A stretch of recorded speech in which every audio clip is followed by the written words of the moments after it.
Mesdames, Messieurs, bonjour à vous et bienvenue dans Avec vous au quotidien, votre magazine qui décrypte et vous conseille sur les sujets qui vous intéressent et vous préoccupent au quotidien, bien évidemment. Alors, à quelques semaines des fêtes, nous avons choisi de vous parler de générosité et de donation. Donner, mais à qui? Quand? Comment? À ses enfants, certes, mais pas que. Transmettre, donc, c'est bien. Anticiper l'héritage de son patrimoine, voilà des questions qui, bien souvent, vous préoccupent et qui ne sont pas si simples à aborder. C'est pour cela que nous avons convié deux invités qui, sans nul doute, vont nous éclairer. Je m'en vais les retrouver. Bonjour Philippe Héon.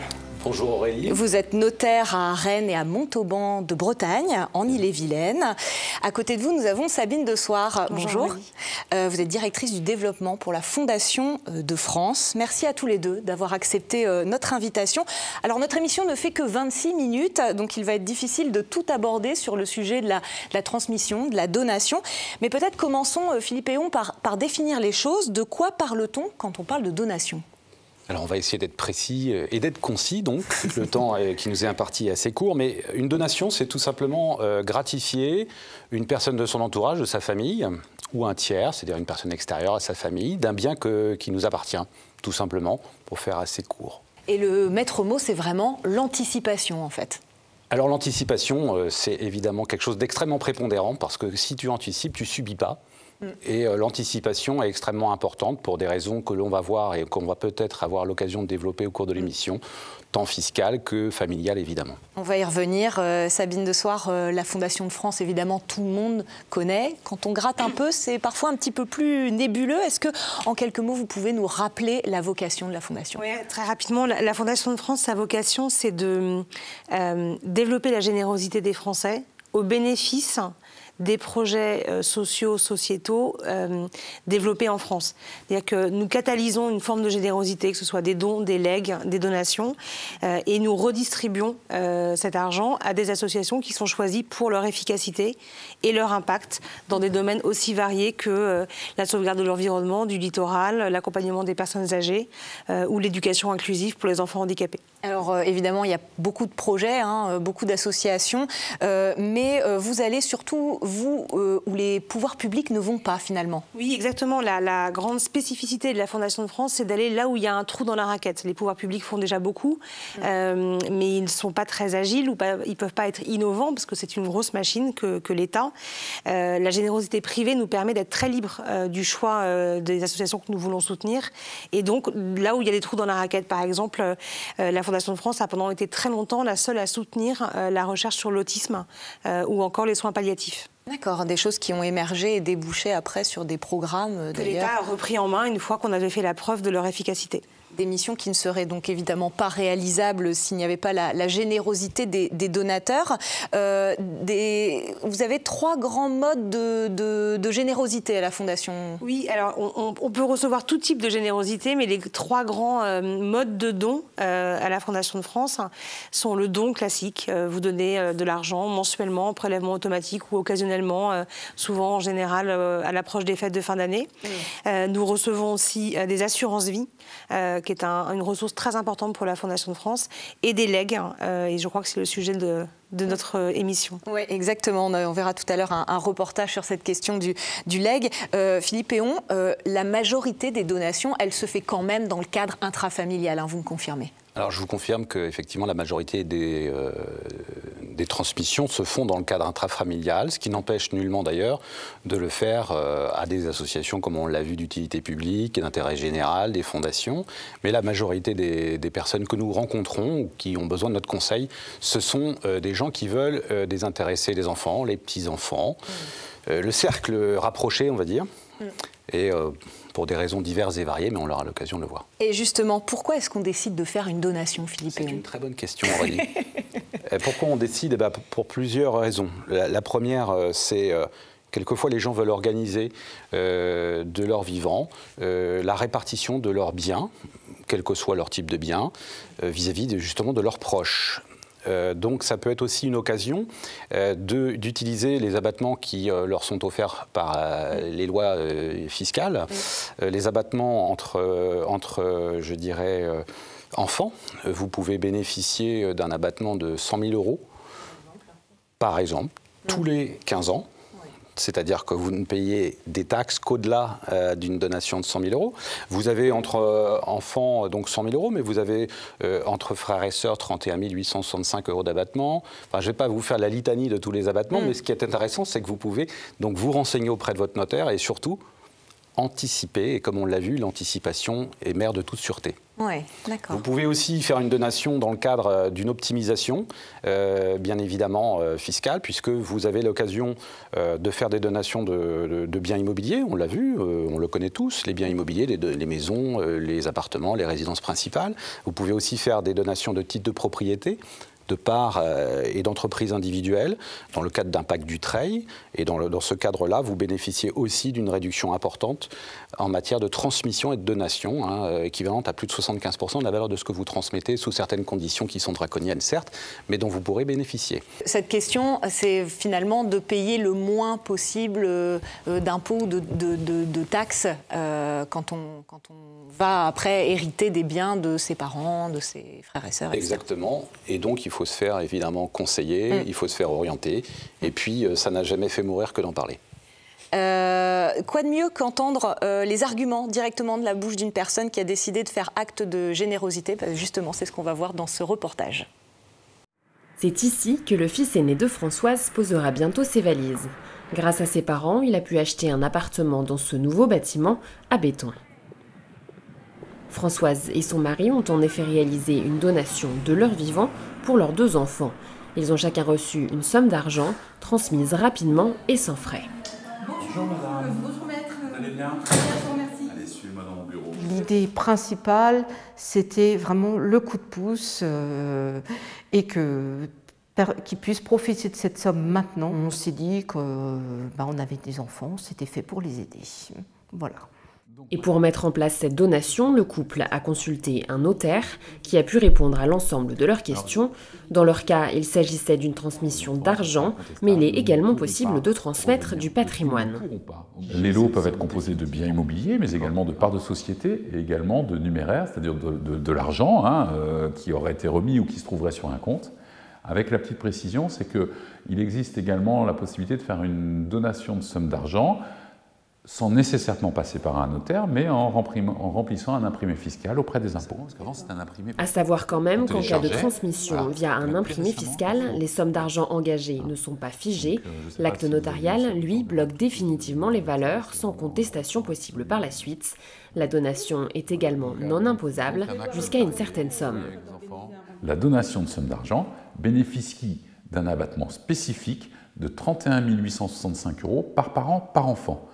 C'est-à-dire que si vous donnez jusqu'à 31 865 euros par parent et par enfant, il n'y a pas d'impôt. D'où l'intérêt de faire cette donation de son vivant. La donation de tout autre bien bénéficie d'un abattement fiscal de 100 000 euros. Philippe Héon, est-ce que quand on a plusieurs héritiers, on doit donner des parts égales à chacun? Alors j'allais dire, Aurélie, que c'est recommandé. On est d'accord. Pour la paix des familles. Pour la paix des familles, des ménages, de tout ce que vous voulez. Néanmoins, quand on donne, on est libre. Et quand on fait l'action de donner, eh bien, écoutez, on se départit de son patrimoine. Donc on doit avoir évidemment une liberté établie. Néanmoins, vous pouvez effectivement donner ce que vous voulez, en général en équité. Dans le cadre d'une donation-partage, si vous le souhaitez, ce qui est beaucoup plus pertinent, puisque chacun est censé recevoir et être alloti et gratifié de la même, je dirais, valeur de bien. Donc cette donation-partage, c'est important de le spécifier. Alors là, c'est un acte assez courant pour nous, mais aussi qui permet d'assurer justement la paix des familles ultérieurement. Et puis, bien évidemment, vous pouvez donner en avance sur part successorale, bien évidemment. C'est-à-dire, si vous avez plusieurs enfants, à l'un ou à l'autre, en avance pour ne pas rompre l'équité. Il y a tout un mécanisme qui s'opérera sur la valorisation ultérieure, mais c'est une possibilité que vous avez, donc soit la donation partage, soit sur avance sur part successorale. Et puis vous avez aussi... Ah, c'est pas fini. Là, non, mais je vais faire court, c'est pour Sabine aussi, c'est hors part successorale évidemment. Oui. Et c'est ce qu'on appelle en fait, nous, des actes qui sont destinés...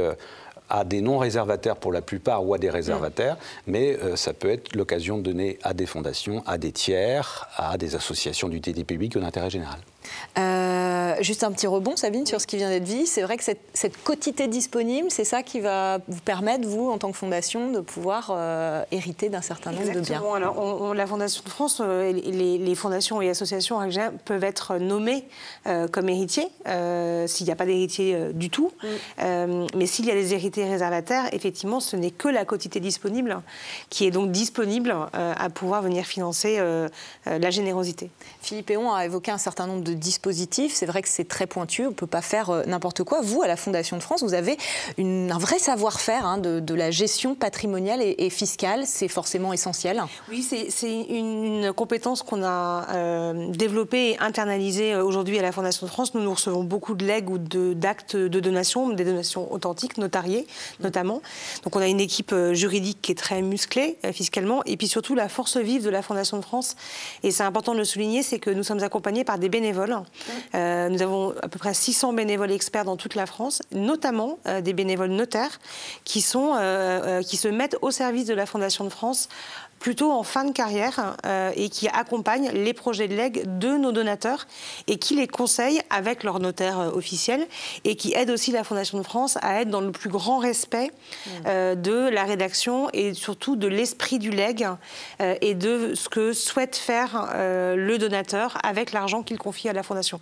Alors, vous avez déjà plus ou moins répondu tous les deux, mais cette question, elle est prégnante.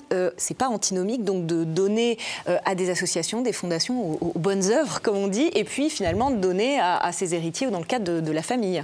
Donc, comme disait Sabine tout à fait pertinemment, évidemment, les donations ou les legs sont encadrés de façon très stricte. Mais il faut un conseil. Et nous, entre guillemets, on reçoit beaucoup de clients pour les orienter sur tel type de donation. Et bien évidemment, ce n'est pas antinomique. Pourquoi ?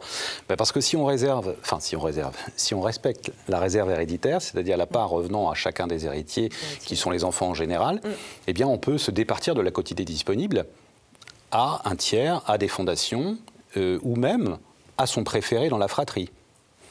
Puisque, effectivement, la quotité disponible est une part. Pour vous donner un ordre d'idée, si vous avez 2 enfants, la quotité disponible, c'est le tiers de la succession, c'est-à-dire le tiers de votre propriété, en gros, que vous pouvez transmettre soit à votre préféré, si vous en avez ça, pour la paix des familles, c'est pas génial. Hein. Mais c'est possible. Ou soit à un tiers extérieur ou une association dans le cadre des éléments que nous donnera Sabine. Et pour compléter, c'est effectivement, et vous l'avez dit en introduction, c'est l'anticipation qui prédomine dans ce genre de cas, parce que effectivement, le respect de la réserve héréditaire, c'est bien le notaire qui va accompagner le donateur et dans ce respect. Et la Fondation de France, ou en tout cas les fondations ou associations, doivent aussi être sécurisées de leur point de vue. Elles seraient amenées à refuser un legs qui attaquerait la réserve héréditaire. Donc il faudrait, voilà, donc c'est très important de se faire accompagner dans la préparation et de bien anticiper ce type d'opération. Qu'est-ce qu'on peut donner, Philippe Héon, quand on veut faire une donation ? Vous pouvez tout donner. D'accord. Mais sur certaines limites que l'on vient d'évoquer. Oui. Alors bien évidemment, la plupart des biens que vous donnez, en majeure partie, ce sont des biens immobiliers. Donc vous pouvez donner des biens immobiliers, vous pouvez donner des bijoux, des meubles et des sommes d'argent, mais aussi des parts de société, et ce qu'on a dit tout à l'heure, des entreprises individuelles. Donc les biens que l'on peut donner, c'est tout ce que nous avons dans le cadre que l'on a donné et sous les conditions que nous avons évoquées ensemble. Et vous, dans le cadre de la Fondation, Sabine, vous pouvez tout recevoir ? Alors, juridiquement, on peut tout recevoir. Après, l'objectif de la Fondation de France, c'est bien de transformer en argent pour pouvoir accorder des soutiens financiers à des associations qui travaillent. Donc, on peut recevoir tout, mais on le liquide, entre guillemets, c'est-à-dire dans le cas d'un bien immobilier. Si c'est un bien de rapport, un appartement parisien, on aura tendance à le conserver. Si c'est une maison en Bretagne qui a une valeur immédiate de vente, on aura tendance à la vendre et à consacrer l'argent à une mission qui nous aurait été demandée par la personne qui nous aura légué, par exemple, je vous donne ma maison, vous avez le droit de la vendre et je demande à la Fondation de France d'utiliser l'argent pour un programme recherche sur le cancer.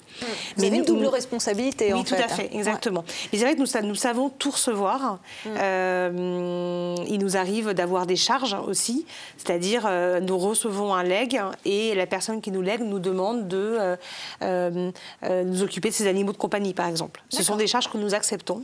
Et vous pouvez aussi vous faire l'intermédiaire et reverser une partie. Nous pouvons aussi, tant que le legs est bénéficiaire pour la Fondation de France, nous acceptons ce type de charge. D'accord. Vous me disiez, par exemple, vous héritez d'un appartement, mais on vous demande de redonner, que les meubles soient redonnés à un neveu, une nièce. Exactement. Donc là, dans ces cas-là, la Fondation de France est légataire universelle et elle remet des legs particuliers aux personnes qui auront été nommées dans le testament. Dans le cadre de ces legs, si je peux compléter aussi, c'est important aussi justement de passer chez le notaire pour organiser l'efficience de ce legs, parce que quelquefois il y a des gens qui sont extrêmement bien intentionnés. Je transmets à une association qui s'occupe des animaux, c'est pas assez précis bien évidemment, on pense tous aux 3 lettres, mais ça peut être une autre association. Donc c'est important aussi d'encadrer strictement, juridiquement, évidemment, les legs que vous envisagez de faire. Une question peut-être plus conjoncturelle. Comment est-ce que vous qualifieriez, Sabine, la générosité des Français sur ces dernières années? Alors, elle est en croissance de façon très étonnante, d'autant plus que plus la crise économique s'est installée, plus la croissance, plus la générosité des Français a augmenté. Aujourd'hui, la générosité en France, c'est 8 milliards à peu près d'euros par an, toute association, toute fondation confondue. Donc les Français sont de plus en plus généreux. Ce qui évolue aussi avec le temps, c'est que les Français sont généreux plus jeunes.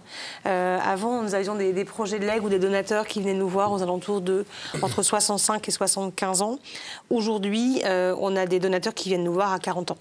Il y a aussi une prise de conscience, et on le voit dans les projets qu'on accompagne, et je pense que les notaires le voient aussi, d'envie de donner du sens à son patrimoine et de ne pas uniquement gratifier ses enfants, mais de redonner un peu à la société sur un sujet. C'est souvent le cas de personnes qui ont vécu des situations difficiles à un moment, notamment des situations de santé, qui ont été très bien accompagnées et qui réservent la quotité disponible à la recherche sur une maladie en question. Si léguer son patrimoine donc à sa famille, c'est bien souvent une évidence. Certains pensent à d'autres bénéficiaires, les associations, les fondations, mais aussi parfois les communes. Le legs à la commune, c'est une alternative qui est peu connue, parfois pas tellement médiatisée, mais qui concerne essentiellement des personnes qui n'ont pas d'enfants. On regarde cette illustration dans le Trégor. En 2011, Maître Fercoq-Le Guen s'est occupé de la succession d'un couple qui est décédé à 1 semaine d'intervalle. Yves et René Chauvel, très engagés et sans enfants, avaient décidé de léguer leur patrimoine à des associations, mais aussi à leur commune. La volonté du couple Chauvel était de léguer leurs biens immobiliers aux communes de Ploirette et de Trégrom. Ils avaient donc une maison à Ploirette qu'ils ont léguée à la commune de Ploirette et 2 maisons et des bois à Trégrom qu'ils ont donc légués à la commune de Trégrom. Alors dans ce testament, il y avait une condition particulière, c'était que les biens légués devaient servir aux écoles publiques, aux enfants. Parce que les époux Chauvel ont fait toute leur carrière dans l'éducation nationale et étaient attachés à l'école publique. À Trégrom, la municipalité a mis en location les 2 maisons dont elle a hérité. Une rentrée d'argent bienvenue pour ce village de 430 habitants. Donc aujourd'hui, nous avons 2 maisons qui sont louées. 2 maisons, c'est 1 000 € pour la commune, pour le budget communal, et qu'on reverse après à l'école pour faire des différents travaux. On a agrandi l'école, 35 mètres carrés en plus. On a refait la cantine. On a la garderie qui a été restaurée également. Donc on a une aire de jeu également. Donc tout ça, c'est grâce aux revenus également des maisons et du legs Chauvel. Parce que Mme Chauvel, visiblement, c'était une femme assez raffinée. La municipalité de Plouarette a quant à elle mis en vente la maison et la plupart des biens mobiliers que lui avait légués le couple d'enseignants. Nous avons gardé la bibliothèque avec tout son contenu, des fauteuils, le bureau et la table d'échecs. De mémoire, la vente de la maison et des objets nous a permis de récolter à peu près 120 000 €, donc qui sont tombés dans le budget communal. Et ensuite, progressivement, au fil des années, on a investi à l'école d'une part, et puis ça a aussi permis de transformer cette ancienne perception en médiathèque au bénéfice de tout le monde et de la culture. La mère vient de recevoir une promesse de legs d'un autre couple. Un cas de figure qui reste pourtant exceptionnel. C'est relativement rare, oui, parce que ça s'adresse à un profil particulier de personnes, de personnes qui n'ont pas d'enfants déjà, pas d'héritiers réservataires, et qui ressentent un profond attachement pour leur commune et qui veulent justement léguer leurs biens à cette commune pour que la commune puisse en faire quelque chose. Le legs à une collectivité est beaucoup moins répandu en France que le legs à des associations. Sabine, quelques chiffres de ce que représente le legs pour la Fondation de France. Oui, pour nous, c'est une ressource très importante à la Fondation de France. Il faut savoir que le legs moyen en France, c'est à peu près 70 000 €. D'accord. À la Fondation de France, le chiffre est un tout petit peu plus élevé, parce qu'on a des legs parisiens qui viennent un peu fausser ce chiffre. Mais ce qui est très important de comprendre, c'est que la Fondation de France, qui distribue des soutiens à des associations, quand elle donne 100 € à une association, 40 € viennent directement des legs qui ont été faits au bénéfice de la Fondation de France et de ses programmes. Merci pour ce chiffre. Point de vigilance, peut-être, Philippe Héon, on peut faire des donations, mais il faut faire attention de ne pas se démunir. Oui, vous avez raison. Effectivement, c'est une préoccupation qui est prégnante et importante.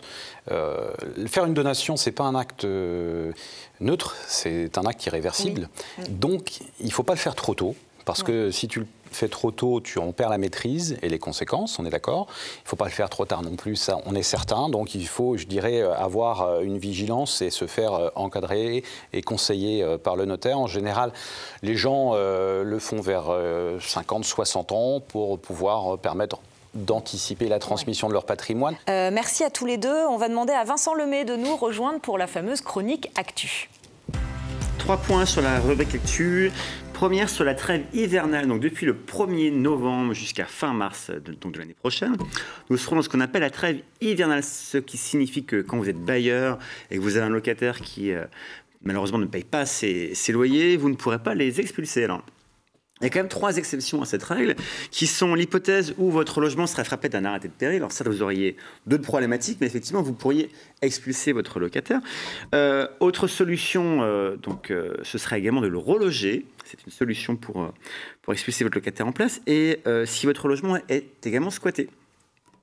Voilà cette trêve hivernale. Donc, en parallèle, en matière de consommation énergétique, que ce soit des coupures de gaz ou d'électricité, elles seront prohibées, donc interdites, pendant cette trêve, donc jusqu'à fin mars prochain. Alors, à noter également que des organismes comme EDF prennent des engagements à partir du 1er avril prochain, donc sortie de trêve hivernale, pour ne plus couper systématiquement des accès à l'énergie, donc à l'électricité, pour conserver une puissance minimale qui permettra aux gens les plus défavorisés d'avoir un accès aux usages essentiels de la consommation énergétique. Voilà pour le premier point. Le second point, c'est ce qu'on appelle le chèque énergie de 100 €. Le gouvernement met en place une prime exceptionnelle, une aide pour les consommations énergétiques, puisque on a observé une flambée des prix de l'énergie depuis quelques semaines désormais. Et donc ce chèque, si vous en bénéficiez en fonction de vos critères de ressources, vous sera attribué. Il faudra en faire la demande auprès du gouvernement sur les sites appropriés. Évidemment, cette aide, donc ce chèque de 100 €, sera dédié exclusivement aux consommations énergétiques, peu importe le mode de chauffage de votre logement. Voilà. Troisième point, c'est ce qu'on appelle un guichet unique qu'on va appeler désormais France Rénov'. Donc vous aurez un site internet dont je vous rappelle les coordonnées, c'est france-rénov.gouv.fr, qui permettra aux ménages qui souhaiteraient réaliser des travaux de rénovation énergétique d'accéder à toutes les aides, potentiellement les entreprises qui peuvent fournir également des travaux qui rentreraient dans ces critères d'aide de l'État.